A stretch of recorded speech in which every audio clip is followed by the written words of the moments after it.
children in order to sell them. And when they are sold, they come without birth certificates, which means it's easier to kill them and have no one ask where they are. We're also importing children by the plane load. Again, children who have no documentation. It's not just child slavery or child sex abuse. It's also child torture, because you have adrenalized blood. You have the whole blood drinking ceremony of the satanic world. It's also the use of children for harvesting body organs. We'll have the Falun Gong testimony tomorrow. One of the reasons that the Falun Gong are so popular is because they're so healthy, so that you can harvest their body organs and get the very best. And then you have ritual ceremonies and ritual murder, as well as incidental murder.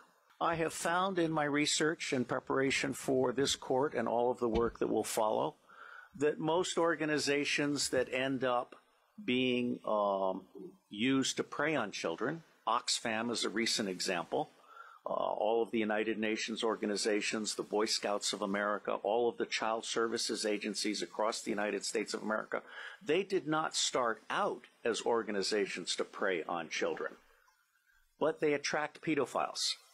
And ultimately, pedophiles end up rising in the ranks and controlling those organizations, so that an organization that initially started out in the service of children becomes an organization that is in fact hunting children. Now, it's not my working assumption, but the working assumption yet to be proven that the totality of the children disappearing worldwide is toward 8 million people, toward 8 million children. In the United States of America, the acknowledged number, not counting the children being bred without birth certificates, not counting the children being imported without documentation, is between 600 and 800,000 a year. Now imagine Africa and East Asia and all these other locations. I personally believe that the number we want to try to document is rising well beyond the official figures, and we have yet to learn what the actual number is. Okay? The other working assumption is, how long do these children survive within this system?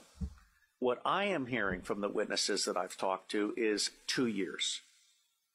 It may be longer. It may be 4 years. It may be 6 years. But by and large, these children are so abused. I mean, we're talking rapes by the hour and so forth, that they reach their expiration date within 2 years. And then they're murdered with impunity, or they're ritually murdered if that's what they've been bred for.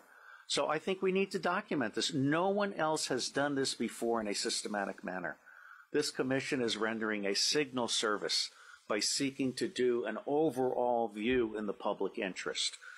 I believe that once the public realizes that the government is not protecting their children at a scale of vulnerability that we can articulate, then everything else about the government is called into question.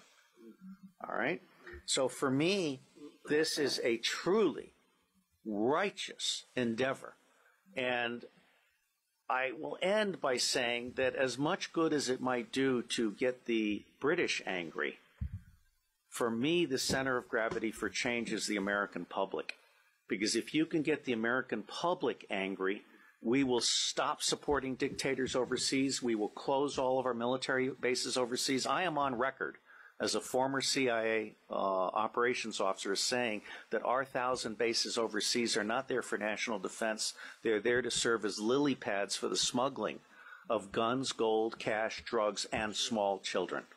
So let me say I am proud to be in your company. And I believe that no matter what we do or do not do, it is going to make a difference. God bless you all. These children